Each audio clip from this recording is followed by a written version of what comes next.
Waaqeffannaa sirna kanamaatti dhuftee haftee qabdu kan warra lafee lafa kanaatti. Waaqeffannaa sirna kanamaatti dhuftee haftee qabdu kan warra lafee lafa kanaatti. Uumaan bullaa lallawa eeratti dhugaan golaan teessu waaqa addunyaatti.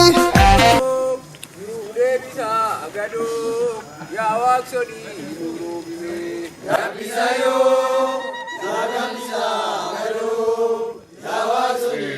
Akka waliigalaatti namni kun kan saganteeffatee as dhufeef sagantaa waan asii qabuufi jechaadha. Waan walitti isa qabu tokko, waan immoo argitee walitti isa hidhu tokko, hidhata dhalootummaa, hidhata immoo jaarmiyaa, hidhata immoo agartee ayyaantummaa waan qabnuuf itti yaannee namuu bakka jirurraa karoorfatee asitti argamee jechuudha. Waan asitti argamneef kan ammoo borullee gartee akkuma duraan jabeessinee as hin geenye borus jabeessinee akka itti deemnu abdiin qaba. San duras ammas immoo maali wanti sila argitee nuti har'a as geenye hundeeffama dhaabbata hordoftoota amantii waaqeffannaa kabajuu fi hundeeffama jechuun egaa yoo hundeeffama kabajnu jijjiirama nuti agarsiifu. Madaalaa waan borutti deemnulleen immoo maalitti deemna jennee lafa kaawwachaa saganteeffachaa qajeelfama lafa kaawwachaa kan lafa qabnu babal'ifachaa hojjechaa hojiin agarsiisaa akkasitti deemuun barbaachisaadha jechuudha. Hundeeffama kabajuu jechuun akkuma beekamu warra akkanumatti har'uma deemee yookaan immoo akkanumatti waggaa ja'affaa keenya kabajnuu miti jechuudha. Warra hojjetee jijjiirama fidee karaa barnoota amantiitiin karaa galma babal'isuutiin karaa wal baruutiin karaa immoo dhaabbata keenya kanallee humneessuutiin karaa immoo nama keenyatti illee namoomsuutiin karaa tokkummaa fi jaalala hawaasa kan gidduutti uumuutiin walumaa galatti akka nama tokkootitti akka saba tokkootitti waan saba nu godhee addunyaa kanarra akka jiraannu nu godhu hojjechaas as geenye jechuudha. Fakkeenyaaf hundeeffama waggaa har'aa gaafa kabajnu boosatitti kabajnu. Akkasii miti? Boosatitti kabajnee boosatitti gaafa kabajnu san maal fa'a akkamitti kabajnee walumaa gala akka argitee miseensota galmoota keenyaa yookaan waaqeffattootatti kabajnee jechuudha. Bara namni hundi ayyaana kana galmatti akka kabajatu goonee jirraa galmatti illee akkuma argaa jirtan akkuma miidiyaa adda addaatti ilaalaa jirtan galmoonni keenya galmi tokkichi korma uummata kana kormuun bakka jirtu dhaabee jira jechuudha. Ammaan ayyaana kana kabajuudhaaf isin hunduu galmaa dhufte waan ta'eef hin beektu jechaadha. Galmoonni keenya waan kanatti amananii ayyaantummaa uummata kanaa jabeessuudhaaf lafee ofii yaadachuudhaaf ammallee immoo hundeeffama dhaabbata kanaas kabajuudhaaf akkasitti qophaa'uun isaaniitti illee tokko waan adda godhate jechaadha. Lammaffaa iddoon galma kanaa amma irra jirru kun bakki kun jechaadha bara dabre hin jiru jechuudha. Bara dabre hin jiru. Bara na'o jiraa miti kunoo irratti kabajachaa. Uumaan bullaa lallawa eeratti dhugaan golaan teessu waaqa addunyaatti. Hayyuutu weerara sabaa dagalee jiruuti walitti qaba. Hayyuutu weerara sabaa dagalee jiruuti walitti qaba. Gaarii guddaan gara boosatti daandii nagaa kan dhalootatti. Gaarii guddaan gara boosatti daandii nagaa kan dhalootatti. Yeroo didhaa kormi koomee galuu sagantaa malee sabni beekee galuu. Yeroo didhaa kormi koomee galuu sagantaa malee sabni beekee galuu. Sagantaa malee sabni beekee galuu. Sagantaa malee sabni beekee galuu. Ifarraa Mangistuu ijaaratan jedhama. Walitti qabaa yaa'ii waliigalaa. Gootanii isinumatti as dakaa'emi. Keenyaaf guyyaa gaafa hundeeffamnu san dareen illee hagana gahu xiqqaa tokko haqaafaffaantis lammaffaantis lammaanis foon hin qabu akkuma argitan kana gaafsanii egaa as keenya akka geenyullee hin ta'in ammoo hin beeynu. Waggaa jahanarraa dhaabbanni hordoftoota amantii waaqeffannaa seera biyya kanaa kabajee akka socho'ee warri ulfa barnoota ummata Oromoo kana garaadhaa qaban sun baafatanii ummata kanatti himan guyyaan hundeeffamne guyyaa sanii jechuudha. Malee san dura barnoonni if ta'uu gaafa ummanni Oromoo nama ta'uu isaa baree dhalli namaa kun immoo wal jala yaa'ee barnoota qabaatu malee jiraachuu akka hin dandeenye hubate gaafsan turtee jechaadha. Waggaan 6 dabarsine kun garuu seera biyyi tun qabdu dirqama seerri biyya kanaa qabu san guuttannee guyyaa itti koree hundeessinee seera ittiin bulmaataa tumannee barnoota dhaloota keenya barsiisnullee yaa'ii waliigalaatiin mirkaneeffannee takka jennee biyya kana keessatti socho'uun mirga qabdan akka amantiilee biyya kana keessa jiraniititti amantii kaan wajjin qixxeedha jedhee mootummaan biyya kanaa waraqaa nuu kennee hojjetachuu hin dandeechanii gaafa nuun jedhetu waggaa 6 har'aati jechuudha. Kanaaf baga guyyaa kanaan isiniin ga'een isiniin jedha. Isin warra imaanaa dachaa of harkaa qabu.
Wai nagaan nu bulche nagaan nu haoolchu hamtuun gargar nu haoolchu loltuu walitti nu haoolchu ilkaan haa guddatu guddaan haa bulu wallaalaan haa beeku ilkaan haa qajeelu bara nagaa nu haa ta'u nagaa kan dhugaa nu haa ta'u warra yeroo hundaa akkanumatti waan ofii jabeeffatu nu haa taasisu warra jabaatee waan hamtuu ofirraa darbu nu haa taasisu warra jabaatee waan ofii deebu nu haa taasisu alaa ol nu haa yaasu galmatti nu haa taasisu dhugaadhaan bulu.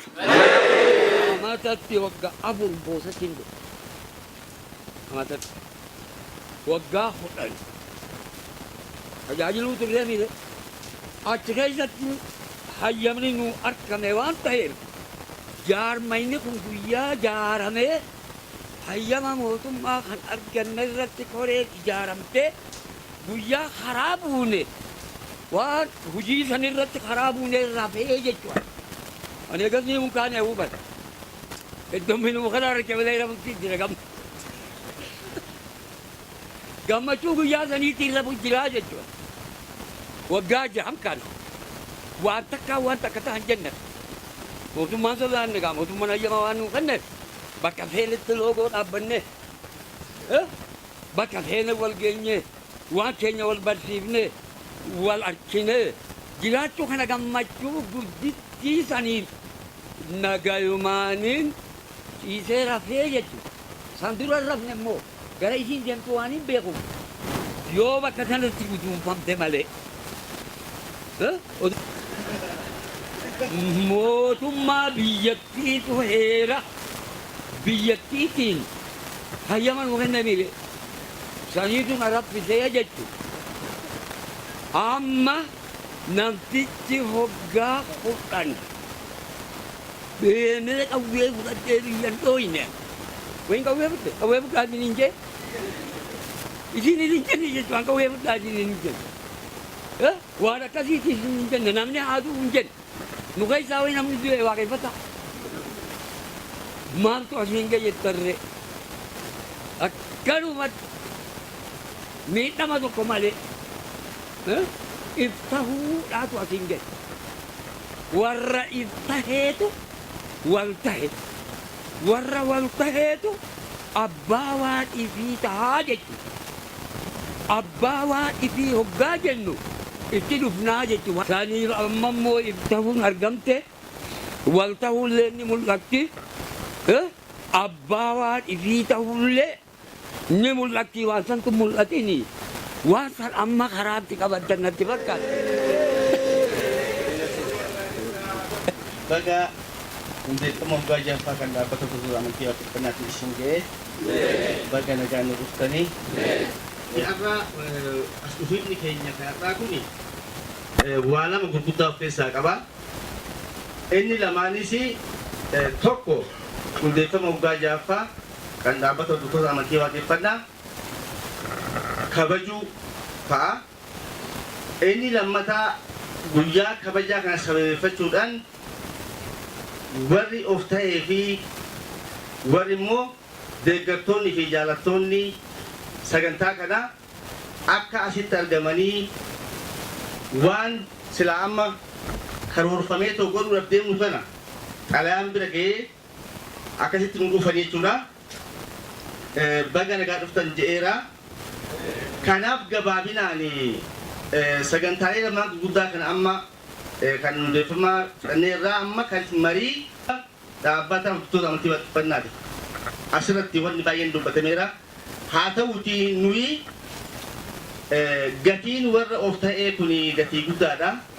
Akkuma isaan amma asii kaasan abbaan gadaa faanii namni biqiltuu amata 70 biqiltuu hoggaa 75 dhaabu suni sagantaa dhalootarraa dhalootatti dabru gadhaabuu waan jiru sun waan hojjettu keessatti waan baay'ee wareegama ati kaffaltuun wanni sun gadhaabachuu danda'a jechuudha. Kanaaf nuti dhaloonni keenya warri as jirtan kunu gaafii amma gaafatan dhaabbanni isin gaafate san nutu tokkoon keenya dhimmi kun dhimma keenya dhimma walii keenyati jennee gadi laallee rakkoon kun namtichatu saani jalaa kufee dhoqqee furraa qaba. Abboo dullattii gara dhoqqee wajjin baattaayi jedhanii namni karaa deemu. Deegarra ulfaattii jenja. Sii galee?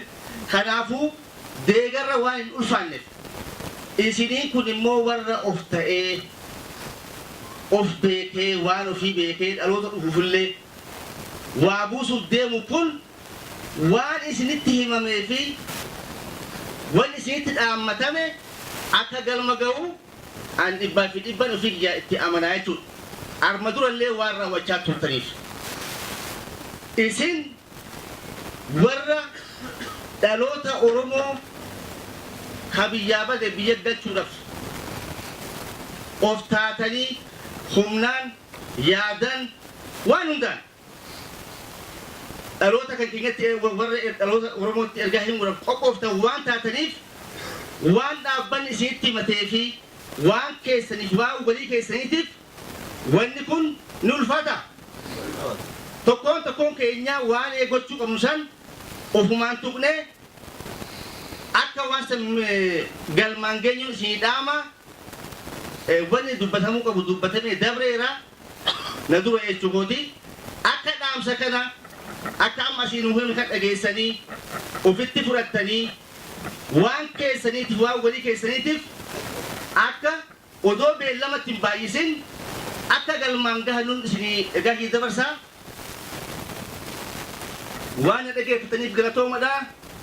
Horaa bulaa deebana jiruu fi waan jiraachuun warri jiruu fi waan jiraa bareedleen wanni isin gaafatame dhaabbanni isin gaafate waan jiraatii bitire jiruu tana waan jiraa gaafate waanuma keessaniif isin gaafate waan ta'eef deebii waan humna keessanii jaalalaan fedhiidhaan akka deebiftanii galmaan geechana isinii dhaama galatoomaa horaa bulaa deebanaa isin jaa. Ayyee gurguddoota inni umrii haaraa jennaani wanni isaan asitti bal'inaan kaasan sun hunda keenya fugalee kanaaf hafe jennee wanni guyyaa guutuu walitti himaa ol hin jiru bal'aa taanuu kaasanii nullee nama hubatu hubatu jalqabuu nu gola. Kanaaf barbaachisummaa isaa egaa hagana ibsanii haala raawwii isaa asii dubbadheetan isin immoo yaada keessan itti kennitu. Kanneen kana qofa osoo hin taane kanaanoo irratti walii gallee namoonni hin argamin bakka jiranitti galmoota keenya bakka jiranitti achitti sagantaa san raawwachuun ni danda'ama jiru karaa koonyatii fi karaa wultuuti. Wanni guddaan barbaadamu maali? Barbaachisummaa isaati irratti walii galuudhaan itti amanuudhaan fudhannee hojiirra ni oolchine inni ogaarra walii galle wanni hin goone hin jiru wanni hin taane illee hin jiru. Of tahee wal tahee abbaa waan ofii ta'u kun gara of danda'uutti illee cahuun isaa barbaachisaa ta'ee argamee jira jechuudha ammatti.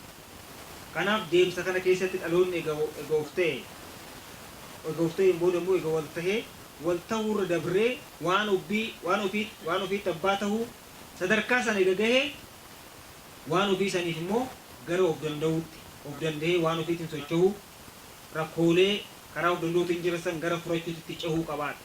Saniif haaguma dhaloonni keenya gahu haaguma wal bira dhaabbannuu fi haaguma rakkoo tokko furuuf birmachuu dandeenyu yeroo itti wal madaallu jechuudha yeroo kun haala hojiirra oolmaa isaatti fi babal'inni isaa waliif ibsina akkatti hojiirra ooluu fi ji'a kam akka nuuf ta'u waan isin dubbannu ni jira achi immoo isin yaadni isin kennitan ni jiraata yaada sanii fi yaada nu dubbanne saniin bakka tokkotti dhumarratti irra walii galle. Jaatu bila mokuwa sibila gara wata lila ibisa kula dibawa kayo oyo yo ya bo bari talali ho oyo yo ya bo bari talali jido tu bayane bari talali oyo yo ya bo bari talali ayo tu babo bale bari talali oyo yo ya bo bari talali Isarage jirma bari talade oyo yo ya bo bari talade age jarobe bari talade oyo yo ya bo bari talade yati holala se bari talade oyo yo ya bo bari talade jabara bucha bari talade oyo yo ya bo bari talade go fer guba mucho oza kamari ya kule yo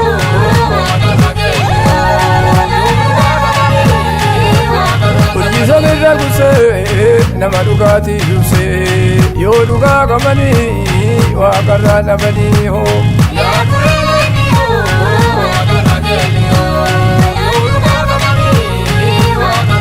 Nagati galle moru gobana halle yo duga kamani wa karana bani chale mo ro badrura haye awa si ole galla chale mo ro badrura haye awa si ole galla jaba siame haye awa si ole galla chale mo ro badrura Makamoti aye awa si ode gala Jaro bera biyo dola se aye awa si ode gala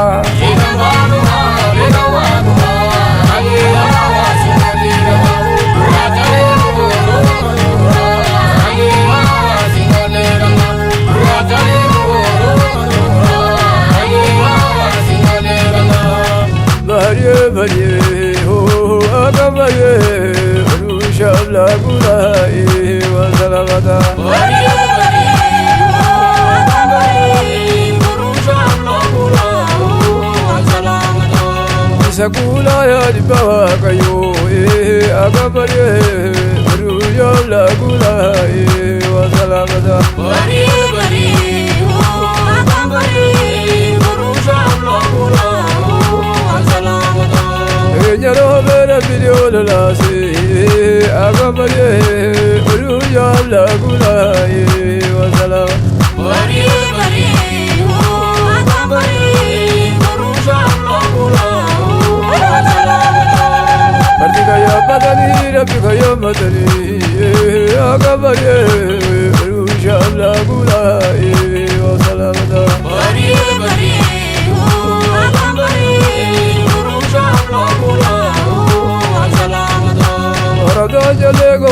de kule agabare rusha la gula wa salamata Bari bari ho agabare rusha la gula wa salamata babati kule baru ko barahde agabare rusha la gula wa salamata Bari bari ho agabare rusha la gula wa salamata Dejil bara piragil ba agabare rusha la gula wa Bari salamata bari ho agabare rusha la gula wa salamata Garara be garara be agabare rusha la gula wa salamata Bari bari ho agabare rusha la gula wa salamata Dunu mera tisiri umamne agabare rusha la gula wa salamata Bari bari ho agabare rusha la gula wa salamata Mata umadu ta apa umama hunda agabare rusha la gula wa salamata Bari bari ho agabare rusha la gula wa salamata Ajiwa kayo sakana bani alu agabare rusha la gula wa salamata